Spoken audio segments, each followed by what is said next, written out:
안녕하세요. 저는 인생이 낭떠러지로 떨어질 뻔한 30대 남자 직장인입니다. 인생이 나락으로 떨어질 뻔할 때 정말 우연히도 만난 사람 때문에 겨우 살아날 수 있었는데요. 누구보다 제 인생에서 제일 믿었던 사람에게 받게 된 배신감의 충격은 정말 상당했습니다. 바로 그때 이야기를 여러분들께 들려드리려고요. 전 세형제 중 막내로 태어나 자랐습니다. 아버지는 어릴 적부터 식당을 운영하셨고 정말 열심히 일을 하시며 저희를 키우셨어요. 넉넉하고 남부럽지 않은 형편은 아니었지만 평범하게 그렇게 학창 시절을 보냈습니다.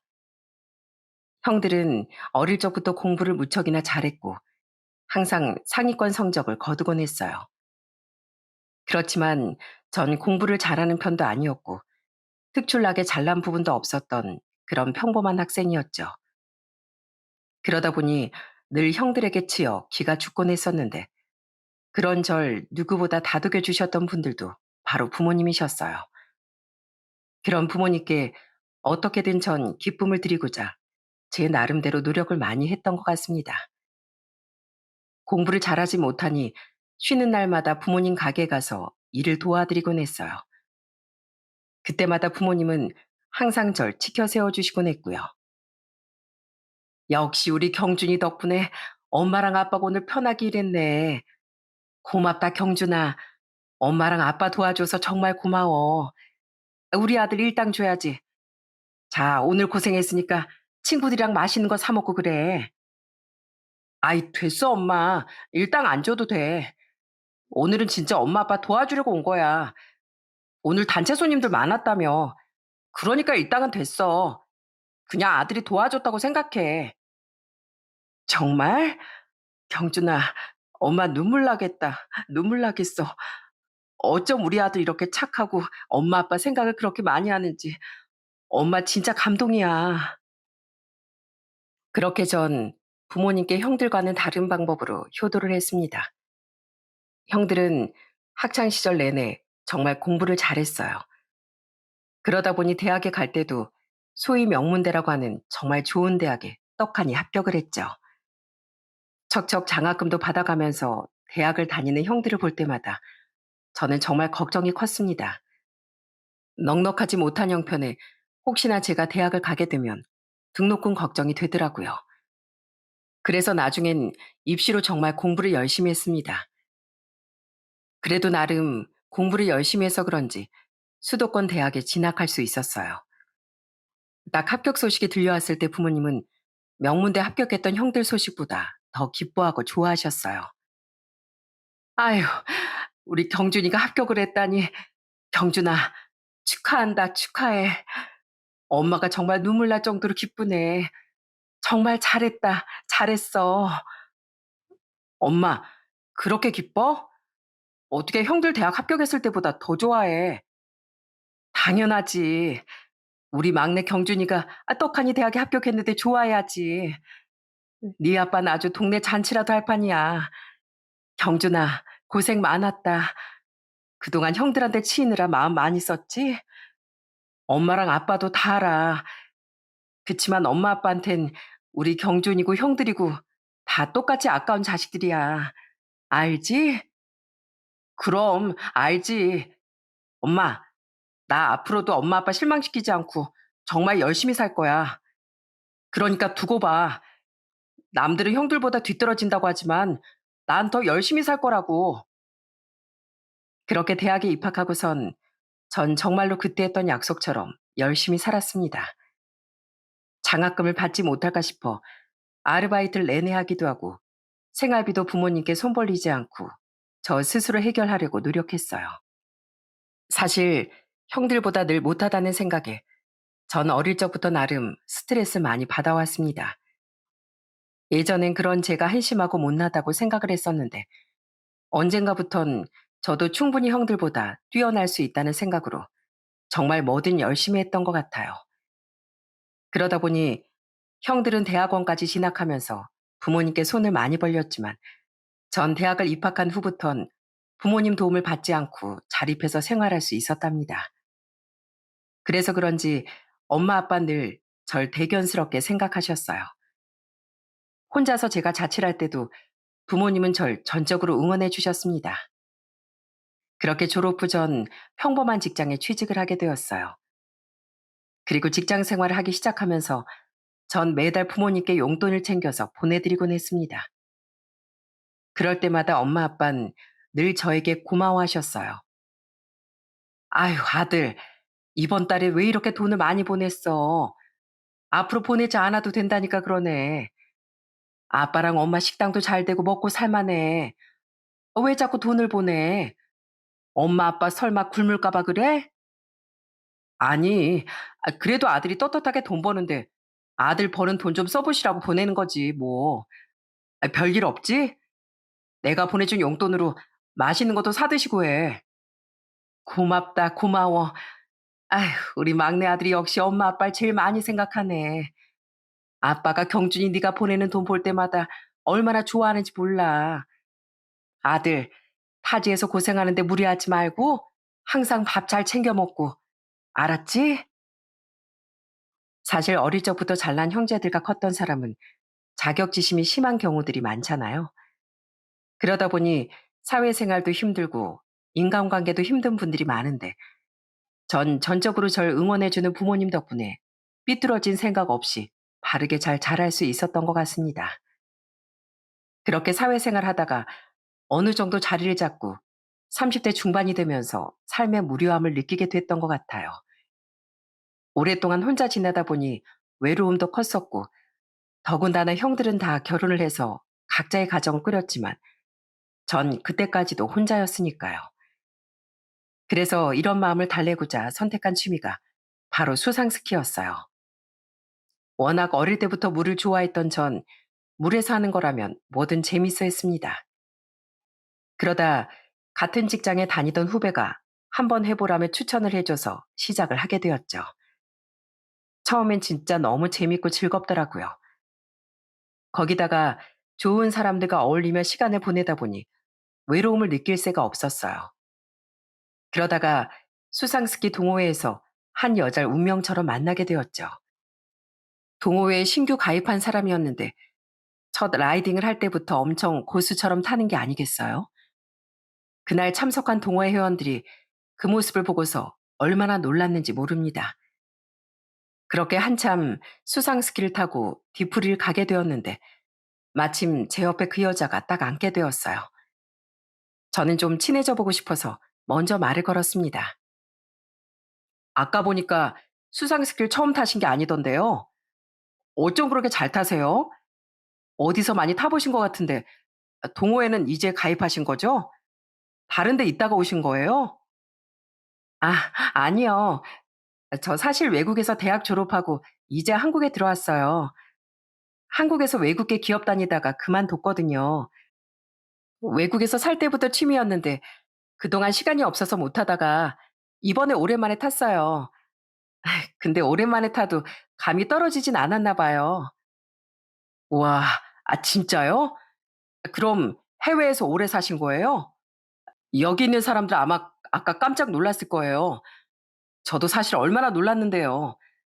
저 처음 왔을 땐 아예 앞으로 가보지도 못했는데 아까 한참 타시는 거 보고 엄청 놀랐어요. 그래요? 해외에선 그래도 많이 탔었는데 여긴 이번이 처음이라 좀 어색하긴 하네요. 그나저나 서로 통성명도 안 했네요. 전 윤송이라고 합니다. 너무나 당차고 당당했던 그 여잔 첫인상부터 제 머릿속에 딱 자리를 잡았습니다. 해외에서 지내다 와서 그런지 몰라도 사람이 진짜 활달하고 털털할 뿐 아니라 누구하고도 참 잘 어울리더라고요. 그런 모습들 때문이었는지 동호회에서 그 여잔 단박에 인기 회원이 되기도 했습니다. 그러다 보니 전 저와 그다지 친해지지 못하겠구나 생각을 했었어요. 그런데 그 뒤로 이상하게 그 여자와 점점 친해지게 되었습니다. 저와는 말도 안 섞을 것 같았던 그 사람이 오히려 절 볼 때마다 반가워하고 반겨주니 저도 모르게 마음이 확 갔습니다. 그렇게 서로 친해지면서 호감이 생겼고 저희는 연애를 시작하게 되었어요. 연애를 하면서 듣게 된 여자친구의 가정 얘긴 생각보다 더 놀랍더라고요. 부모님 모두 한국에서 고위 공무원이셨고 본인은 외동딸이다 보니 정말 누릴 수 있는 건 다 누리면서 살았던 거였어요. 형제들에게 치이며 살았던 저와는 환경이 달랐죠. 전 연애를 하면서 되도록 솔직하게 제 환경을 얘기해 주곤 했습니다. 사실 객관적으로 비교를 하자면 여자친구네 집이 좀 더 잘 살았지만 여자친구는 그런 것쯤은 전혀 개의치 않았어요. 오히려 저에게 더 대단하다, 훌륭하다며 칭찬을 해주곤 했습니다. 경준 씨 진짜 대단하다. 어떻게 여기서 혼자 살면서 월급도 거의 다 저축하고 아끼면서 살 수가 있어? 정말 대단해. 난 해외에서 살 때도 솔직히 아끼면서 살지 못했었거든. 에이, 대단하기는 뭘. 언제가 될지 모르겠지만 결혼 생각하면서 차곡차곡 쌓은 거지. 난 네가 더 대단한데? 해외에서 대학까지 나왔으면 한국에 들어올 생각하기 쉽지 않잖아. 그런데도 한국에 들어와서 회사 다닌다는 게 진짜 대단한 것 같아. 솔직히 나도 그냥 직장도 해외에서 쭉 다닐까 했었는데 부모님도 두 분 다 한국에 계시고 해외에서 좀 외롭기도 하고 말이야. 그래서 들어온 거지. 근데 여기 와서 경준 씨도 만나고 얼마나 좋아. 그렇게 저흰 행복하게 연애를 했습니다. 그러다 한 1년 정도 연애를 했을 때쯤 자연스럽게 결혼에 대한 얘기가 나오게 되었어요. 저나 여자친구나 이제 30대 중반이었기 때문에 더 길게 만나기보단 결혼을 하는 게 좋겠다는 생각이 들었습니다. 그렇게 결혼을 결심하고서 저희는 양가 부모님께 인사를 드리게 되었어요. 처음 저희 집에 인사를 하러 간 건 사실 정식으로 정해서 인사를 갔던 건 아니었습니다. 날짜를 정하고 인사를 가기보단 자연스럽게 인사를 하는 게 좋을 것 같다는 여자친구의 말에 주말에 데이트를 하고 저녁을 저희 집 삼겹살집에서 하게 되었어요. 처음엔 제가 여자친구를 데리고 삼겹살집에 가자마자 엄마 아빠가 얼마나 놀라셨는지 모릅니다. 어머, 경준아, 너 오늘 웬일이야? 아이, 온다고도 안 했잖아. 근데 이쪽은 누구? 아이, 설마 너 여자친구 데리고 온 거니? 안녕하세요. 전 윤송이라고 합니다. 근처 지나던 길이라 인사드릴까 해서 들리게 됐어요, 어머님. 어머나 세상에. 아이고, 어떡해. 내가 올 줄도 모르고 내 꼴이 이만저만이 아닌데. 아니에요. 전 여기 들어오면서 어머님이 아니라 누님이 있으셨나 했어요. 얘기 안 하셨으면 전 저한테 말 안 한 누님인가 생각했을 건데요. 아휴, 아니, 어떻게 그런 말을 해. 아이, 빈말이라도 고맙네. 어쨌든 이렇게 온 거 일단 앉아요. 밥 먹고 찬천히 얘기하지 뭐.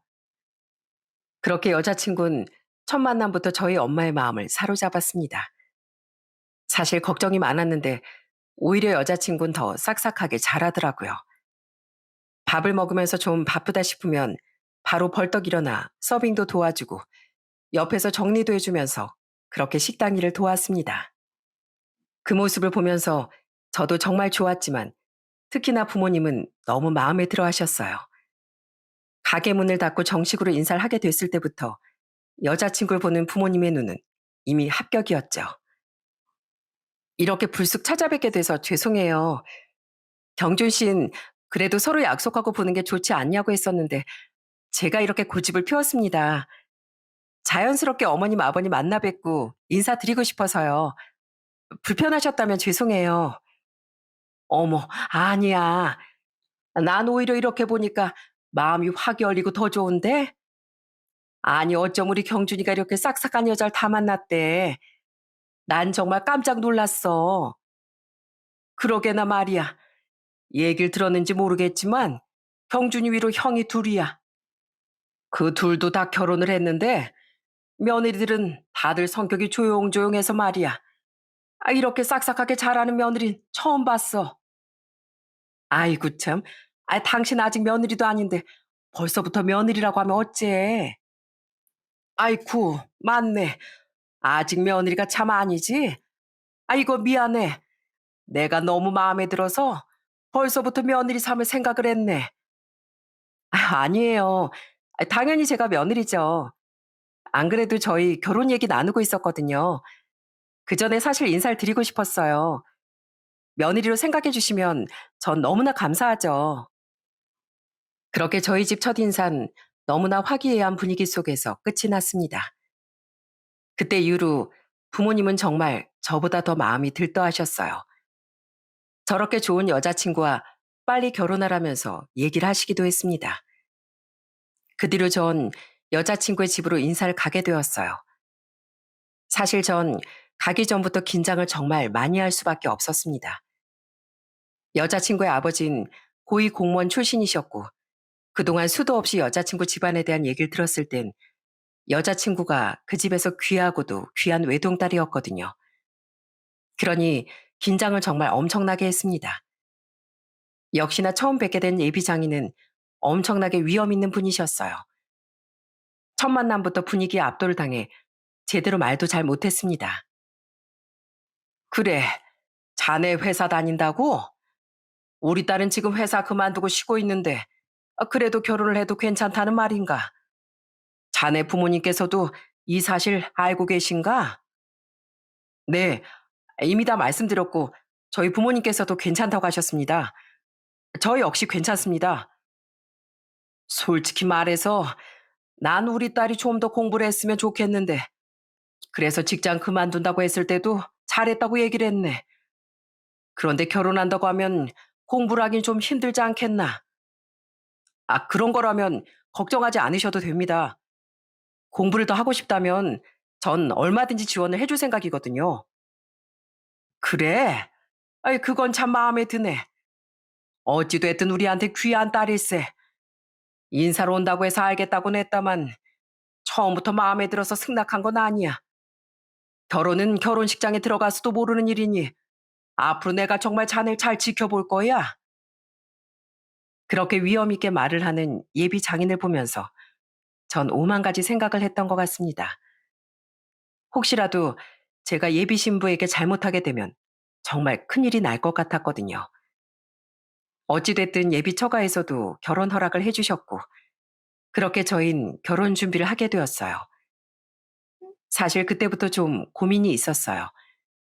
저희 집은 평범한 식당을 하는 집이었고, 처가댁은 아무래도 고위 공무원까지 하신 예비 장인이 계셨으니 경제적으로 차이가 있을 것 같다고 생각이 들었습니다. 그래서 혹시라도 예비 처가에서 큰 지원을 해주겠다고 하면 어쩌나 걱정했는데 어느 날 예비 처가에서 절 호출하더니 정말 깜짝 놀랄 얘기를 꺼내셨어요. 바로 예단 예물은 간소하게 하자는 거였습니다. 사실 결혼이라는 게 양가 큰 축제이기도 하겠지만 난 솔직히 허례허식이라고 생각하고 있어. 결혼하고서 둘이서 잘 사는 게 중요하지. 아무리 결혼식을 휘황찬란하게 해도 다 소용이 없더라고. 그래서 말인데 되도록 예단과 예물은 간소하게 하고 결혼식도 무리하지 않게 소소하게 하는 게 어떤가? 네?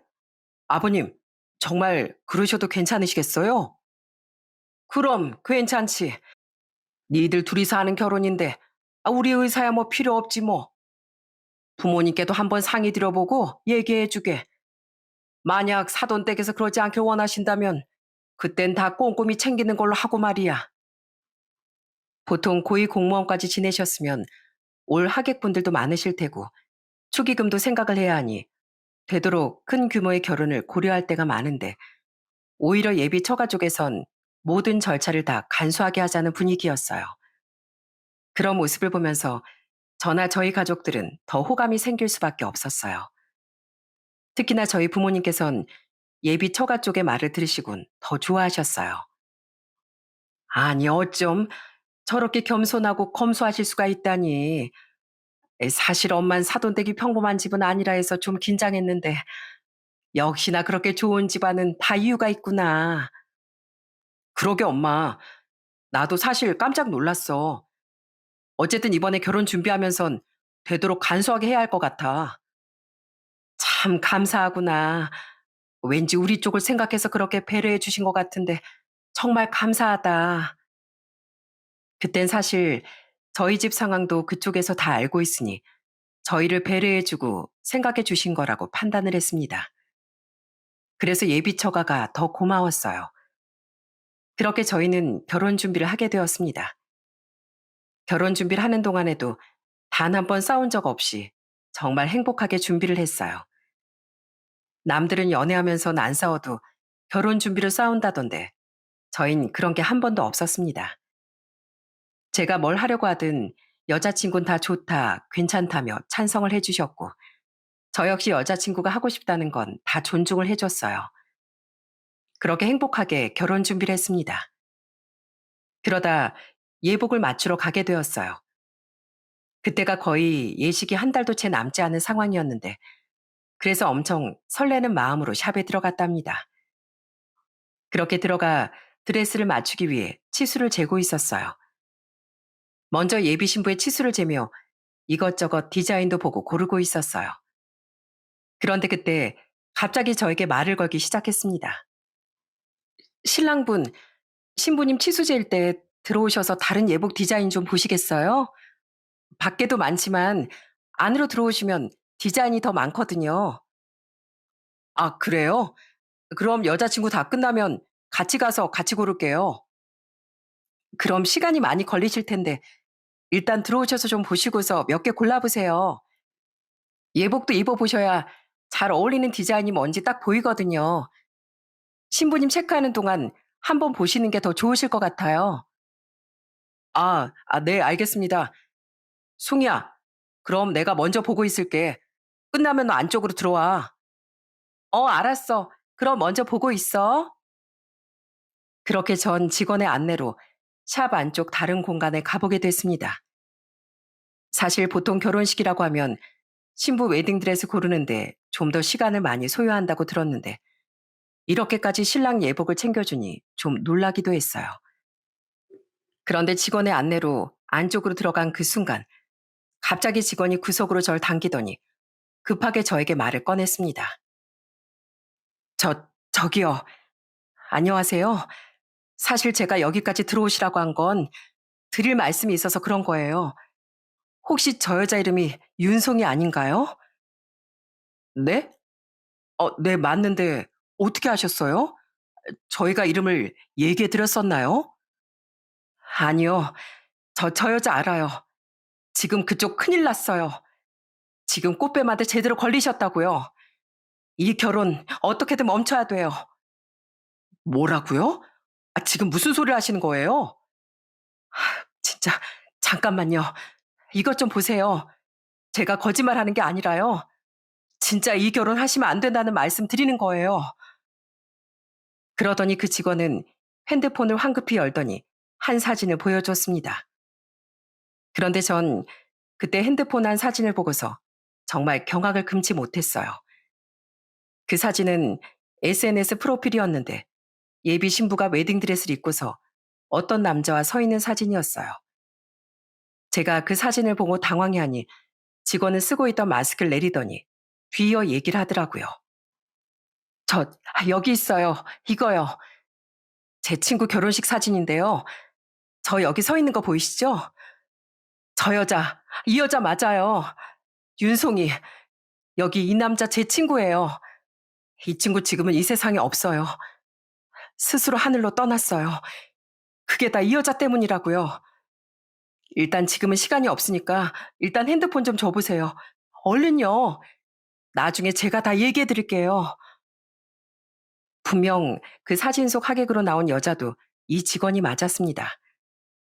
마스크를 계속 쓰고 있어서 예비 신부가 못 알아봤던 건지 모르겠지만 사진 속 하객도 이 직원이 맞더라고요. 너무나 당황스러워 도대체 이게 무슨 일인가 묻고 싶었지만 그때 밖에서 예비 신부가 절 부르는 소리가 들려왔습니다. 오빠, 경준 씨, 어디까지 들어간 거야? 여기 안까지 들어간 거야? 그러자 직원은 더 당황스러워하더니 핸드폰에 자기 번호를 찍어주고선 황급히 그 자리를 나가버렸어요. 정말 5분도 안 되는 시간에 급작스럽게 발생한 일이라 전 너무나 당황스러웠습니다. 이게 도대체 무슨 일인지 당장이라도 예비 신부에게 가서 물어보고 싶었어요. 그런데 아무리 생각을 해봐도 방금 받은 프로필 속 신부는 제 예비 신부와 너무도 닮아 있더라고요. 그러니 함부로 예비 신부에게 이 일을 얘기도 할 수 없겠더라고요. 그날은 결국 예비 신부와 대충 치수를 재고서 밥을 먹고 집에 돌아왔습니다. 밥을 먹을 때도 정말 입으로 들어가는지 코로 들어가는지 모를 정도로 정신을 못 차리겠더군요. 그러니 예비 신부도 내내 제 걱정을 했습니다. 경준 씨, 무슨 일 있었어? 아까부터 표정도 안 좋고 왜 그래? 몸이 안 좋아? 아, 그게 오늘 좀 무리해서 그런가 몸이 좀 안 좋은 것 같네. 미안. 그럼 진작에 말을 하지. 집에 가서 쉬자고 할 걸. 괜히 일 끝난 사람 바로 나와서 예복 맞추러 가자고 했나 보다. 다음에 해도 되는데. 아, 알았어. 우리 이것만 금방 먹고 집에 가자. 얼른 쉬어. 예비 신분 제가 몸이 안 좋다는 말을 하자마자 절 너무나 걱정했어요. 저는 그렇게 착한 사람을 보면서 설마 나에게 속이는 게 있을까 하는 생각도 들더라고요. 그런데 집으로 돌아오고 나서 정말 한참을 전 고민을 했습니다.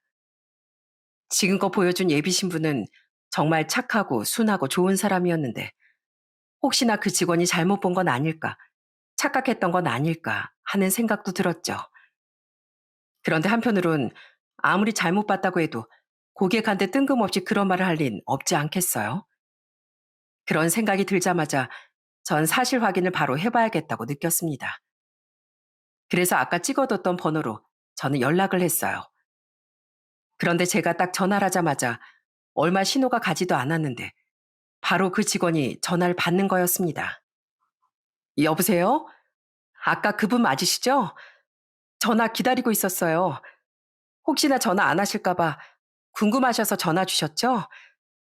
저 다 말씀드릴게요. 안 그래도 아까 보고 그 자리에서 말을 해야 하나 싶었는데 안 믿으실 것 같아서요. 일단 지금 나오실 수 있으세요? 제가 그쪽으로 찾아갈게요. 네? 여기로요? 아닙니다. 제가 웨딩샵 근처로 가겠습니다. 전 그 직원의 말을 듣자마자 더 혼란스러웠습니다. 그 직원은 마치 벼르고 있었다는 듯 급하게 절 찾아오려고 했거든요. 그렇게 전 대충 옷을 입고 나가 바로 웨딩샵으로 향했습니다. 그 직원은 웨딩샵 근처 카페에서 기다리고 있었어요. 카페에 들어가자마자 절 보고선 자리에서 벌떡 일어나더니 너무나 반갑게 절 맞이했습니다. 여기요, 여기. 여기에요. 아, 안녕하세요. 저 아까 그 예비 신랑입니다. 네, 알아요. 제가 어떻게 있겠어요. 아까 깜짝 놀라셨죠? 저도 사실 많이 놀랐어요. 어찌 됐든 궁금하실 것 같아서 일단 이거 먼저 보시겠어요? 그러면서 그 직원은 사진 여러 장을 핸드폰으로 저에게 보여줬습니다. 그런데 그 사진 속엔 예비 신부로 보이는 사람이 계속 나오더라고요. 그리고 낮에 샵에서 보여줬던 사진 속 남자도 그 사진 속에 있었고요. 이 사람이 제 예비 신부랑 결혼을 했었다고요? 그건 말이 안 되는데요. 제 예비 신부는 결혼한 적도 없고 지금까지 해외에서 살았어요. 그러다 2년 전에 한국에 왔고요. 그거 다 거짓말이에요. 미국에 있었다고 하죠? 미국에서 대학까지 나왔다고 했고요. 아마 한국에선 외국계 기업에서 일하다가 자기 꿈을 펼치려고 일 그만뒀다고 했을 거예요. 네? 아니, 그걸 어떻게 다. 전에도 그렇게 똑같이 했었거든요. 참, 레파토리라도 바꾸던가. 아무튼 그 여자 제가 아는 윤송이 맞아요. 분명 맞아요. 그리고 그거 다 거짓말이에요. 네? 거짓말이라고요? 그게 무슨 소리예요? 거짓말이라뇨? 전부 다 거짓말이라고요? 네. 그중에서 이름만 딱 맞네요. 제 친구는 이름도 속았거든요. 그러더니 직원의 표정은 당장이라도 눈물을 흘릴 것처럼 순식간에 바뀌기 시작하더군요. 그리고 다른 사진들을 보여주면서 저에게 진실을 알려줬어요. 전 그 직원에게 진실을 듣고서 정말 그 자리에서 까무라치는 줄 알았습니다. 알고 봤더니 정말로 예비 신부는 이름을 제외하고서 모든 게 다 거짓말이었더라고요. 이거 보이시죠? 해외 유학 간 사람은 윤송이가 아니고 쌍둥이 동생 윤송주예요. 지금은 연을 끊어서 아예 보고 있지도 않을 거고요. 애초에 미국에 간 적도, 미국 대학을 졸업한 적도, 외국계 기업에 입사한 적도 없는 사람이에요.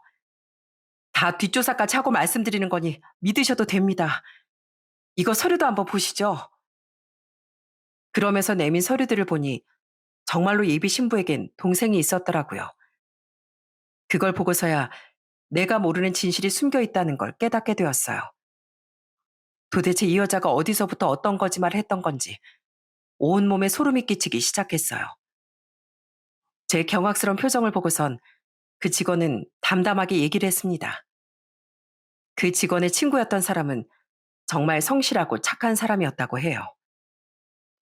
영준인 저랑 초등학교, 중학교, 고등학교 쭉 같이 나온 친구예요. 집이 워낙 가난해서 어릴 적부터 악착같이 공부해서 정말 좋은 대학에 입학했거든요. 그리고 졸업 후엔 바로 대기업에 취직했고요. 친구들 사이에서 말 그대로 개천의 용남 케이스가 바로 영준이라고 말할 정도였어요. 거기다가 영준인 재테크도 잘하고 알뜰해서 10년 동안 대기업 다니면서 모은 돈만 4억 이상이었어요. 아마 그걸 알고서 영준이한테 접근했던 것 같아요. 네? 그럼 돈 때문에 그쪽 친구분이랑 결혼을 했다는 겁니까? 네. 말 그대로 돈 때문에 결혼했더라고요.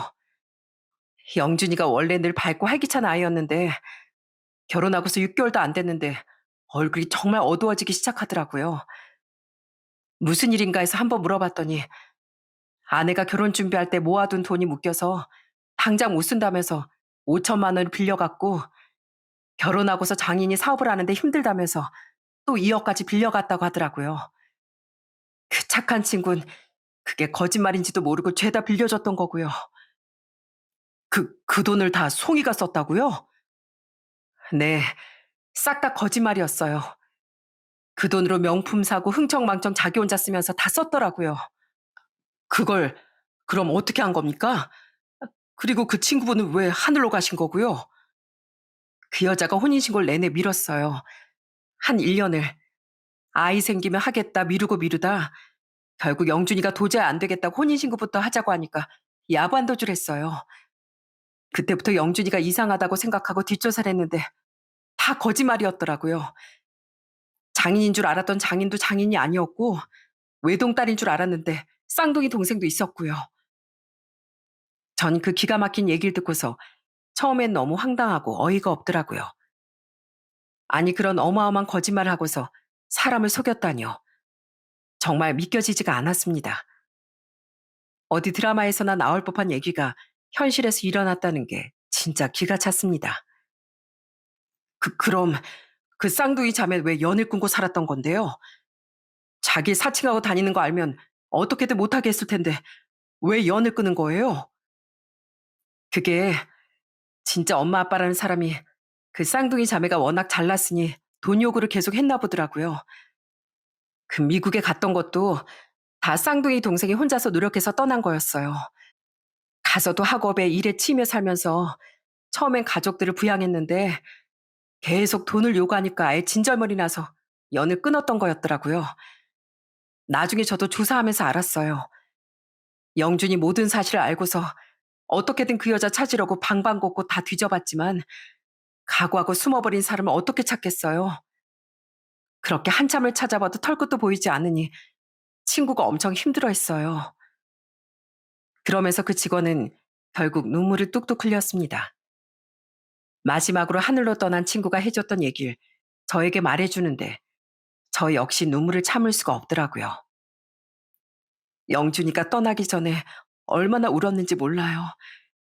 자긴 지금까지 정말 열심히 살았다고 그저 가정을 꾸리고 행복하게 살고 싶었던 것뿐이었는데 세상이 자기를 버리는 것 같다면서 도무지 살아갈 희망도 없고 기운도 없다고 그렇게 말했어요. 전 그때도 그저 괜찮다. 지나가면 다 괜찮아진다. 이런 얘기밖에 못했고요. 당장 제가 달려갔어야 했는데 전 그러질 못했어요. 다음날 혹시나 싶어서 바로 연락해봤는데 아무리 전화를 해도 받질 않더라고요. 그래서 신고를 했더니 스스로 세상을 떠났다고 연락이 왔어요. 제가 그 얘기를 듣고 얼마나 제 자신이 미웠는지 모릅니다. 그 친구는 그렇게 힘들고 외로웠는데 제가 끝까지 해준 게 없어서요. 평생 제 학창 시절 함께한 친구가 그렇게 떠났다는 게 전 그 여자 절대 용서 못해요. 평생 저주하면서 살 거예요. 또다시 제 친구 같은 피해자가 나와서는 안 된다고 생각했어요. 그래서 이렇게 말하는 겁니다. 그 직원을 통해서 모든 얘기를 듣고 나서 전 누군가가 제 머리를 망치로 탁 친 것만 같은 느낌이 들었어요. 제가 알고 있던 그 여자에 대한 것 중 진실은 딱 하나, 이름뿐이었어요. 그걸 다 알고 나니 진짜 온몸이 부들부들 떨리면서 넋이 나가는 것 같았습니다. 그 직원은 저에게 단호하게 얘기를 하더라고요. 이 결혼 절대, 절대 해선 안 돼요. 제 친구는 그렇게 보냈지만 또 그런 일이 있어서는 안 됩니다. 이거 보셨다시피 그 여자 어마어마한 사람이에요. 절대 결혼 안 됩니다. 아깐 못 믿으실 것 같아서 제가 말씀 못 드렸지만 이것도 다 보셨잖아요. 이게 이 여자 실체예요. 사실이라는 건 이제 알겠지만 그럼 그냥 헤어지게 되면 또 다른 곳에서도 이럴 수 있는 거 아닙니까? 그쪽 친구분 후에 저한테도 똑같이 그랬던 것처럼요. 또 그러면요. 그래서 말인데 혹시 지금 이쪽으로 좀 불러주실 수 있나요? 오늘 아주 제가 다 끝내겠습니다. 그러니 부탁인데 그 여자 이쪽으로 한 번만 좀 불러주세요. 제가 모든 걸 다 정리하겠습니다. 그렇게 전 직원의 부탁을 듣고서 예비 신부를 그 카페로 부르게 되었어요. 그 웨딩샵이 마침 예비 신부 집 근처라 그랬는지 별 의심 없이 나오겠다더라고요. 그러면서 직원은 제가 앉은 테이블 가까이로 자리를 옮겨 기다렸습니다. 얼마 시간이 지나지 않아 예비 신부가 카페로 딱 들어왔어요. 너무나 해맑게 웃으며 저에게 다가오는 걸 보면서 예전이었다면 저도 따라 웃었을 테지만 이번엔 웃을 수조차 없더라고요. 그 웃음이 너무나 소름 끼치게 보였거든요. 뭐야? 어떻게 여기까지 왔어? 아까 나한테 미안해서 그랬구나? 그래, 몸은 좀 어때? 좀 괜찮아졌어? 안 그래도 연락 한번 해볼까 하다가 괜히 아픈데 내가 전화하는 거 아닌가 싶어서 못했는데 나 때문에 컨디션도 안 좋은데 여기까지 온 거야? 표정 봐. 아우, 표정이 왜 이렇게 어두워? 나 서운했을까 봐 그러지? 아이, 나 안 서운하다니까. 그러자 그때 근처에 앉아있던 직원이 예비 신부가 자리에 앉는 걸 보자마자 물컵을 가지고 와 그대로 예비 신부의 얼굴에 찌그려 버렸습니다. 그랬더니 바로 예비 신부가 소리를 지르더라고요. 아우, 이게 뭐야? 아우, 저기요. 이거 지금 뭐 하는 짓이에요? 왜 사람한테 물을 뿌려요? 아우, 정말. 이게 뭐야? 그러면서 허겁지겁 앞에 놓인 휴지로 얼굴을 마구 닦는 예비 신부 앞에서 직원은 딱 서서 마스크를 벗더니 분노에 찬 목소리로 얘기를 시작했어요. 야, 윤성이, 너 나 알지? 나 누군지 알지? 뭐야? 누구세요? 누구신데? 참, 너 진짜 뻔뻔하다. 네 결혼식도 갔었고 너랑 나랑 만난 적이 몇 번인데 모르는 척해? 날 기억 못한다고? 3년 전 내 친구 모든 재산 다 갉아먹고 비참하게 버려놓고선 뻔뻔하게 다른 남자 등쳐먹으려고 해? 네가 그러고도 사람이야? 네가 인간이냐고? 아니, 지금 무슨 소리 하시는 거예요? 사람 잘못 보셨어요. 전 그쪽이 누군지도 몰라요. 모르긴 뭘 몰라? 왜? 이분도 내 친구처럼 하늘나라 보내려고? 내 친구 억울하게 그렇게 떠난 거, 나 지금도 원통에서 잠도 제대로 못 자. 그런데 네가 모르는 척을 해? 모른다니까요. 경준 씨, 이 사람 뭐야? 우리 나가자. 이상한 사람인가 봐. 그렇게 예비 신부가 끝까지 모르는 척 발뺌을 하자 그 직원은 핸드폰에서 SNS를 열더니 그 결혼식 사진을 띄우고선 예비 신부의 얼굴을 바로 앞까지 들이밀며 말을 했습니다. 자, 이래도 몰라? 네가 결혼했던 영준이. 영준이 너 기억하지?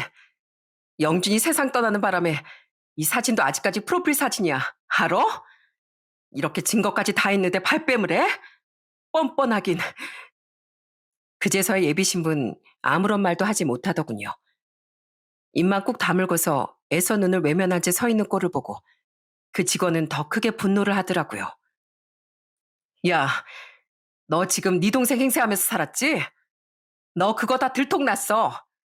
네가 무슨 짓까지 하고 살았는지 다 들통났다고.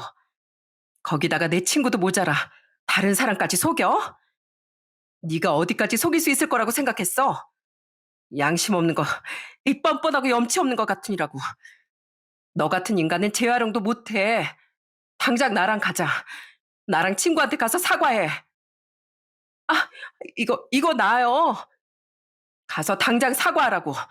무릎 꿇고 싹싹 빌어. 싹싹 빌어서 내 친구 다시 데리고 와. 내 친구 억울하게 떠난 내 친구 데리고 오라고. 너한테 뒤통수 맞고 억울하게 떠나버린 내 친구. 네가 당장 데리고 와. 아니, 세상에도 없는 사람을 내가 어떻게 데리고 와요? 내가 속이려고 그런 게 아니라 상황이 그런 것뿐이었고 거기다가 내가 떠나라고 한 것도 아니고 본인 스스로 그런 건데 왜 나한테 뭐라고 하냐고요? 그때 뻔뻔하게 끝까지 나오는 예비 신부를 보고서 그 직원은 예비 신부에게 다가가 뺨을 찰싹 쳐버렸습니다. 이미 주변에선 시선이 다 집중되었고 수군대기 시작했어요. 그제서야 예비 신부는 창피했는지 바로 도망쳐버리고 말았습니다. 그렇게 한바탕 난리가 나고서 한동안은 예비 신부에게 연락이 오진 않았어요. 그 자리에서 본인 입으로 잘못을 시인했으니 연락을 할 수도 없었겠죠. 그 뒤로 결혼식장도 다 계약을 파기하고 결혼 준비를 끝내게 됐습니다. 너무나 충격적인 일이라 사실 속상하다고 느낄 새도 없었어요. 부모님께서도 이 사실을 아시고선 정말 많은 충격을 받으셨고요. 그전까진 너무 착하고 순진한 사람처럼 행동했기 때문에 다 충격이셨겠죠. 그렇지만 저에겐 아무렇지 않은 듯 얘기를 하셨습니다.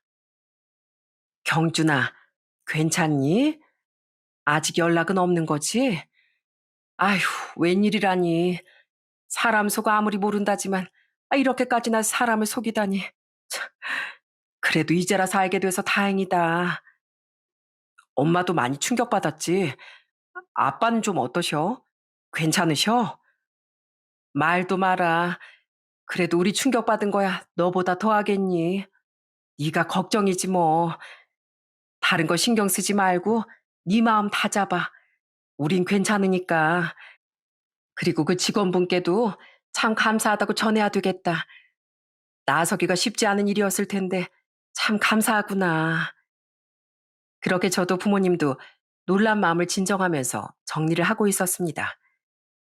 그러다 어느 정도 마음이 정리가 되었을 때쯤 그때서야 전 예비 신부에게서 연락이 오더라고요. 모르는 전화로 전화가 왔길래 누군가에서 받아봤더니 바로 전 예비 신부였어요. 경준 씨, 나야. 뭐야, 너 왜 나한테 전화했어? 나 너랑 할 말 없어. 끊자. 아니, 잠깐만.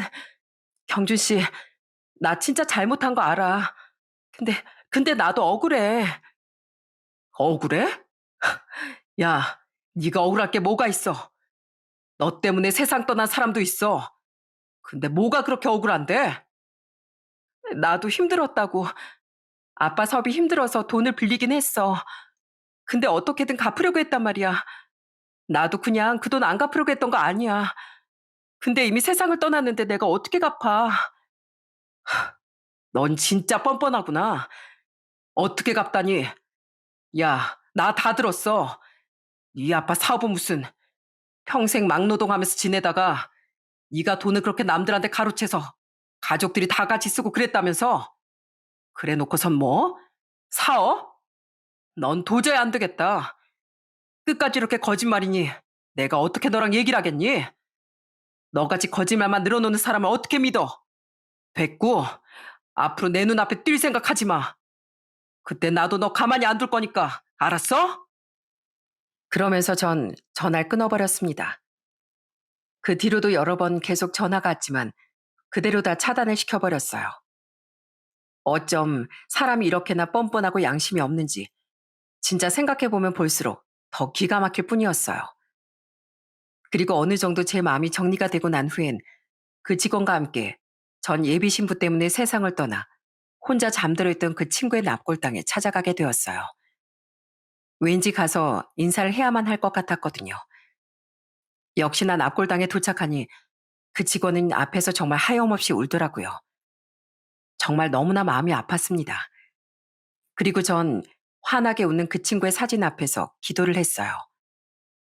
부디 편안하게 잠드시고 하늘에선 아프지 마시고 못다 이룬 꿈 꼭 이루시길 바랍니다.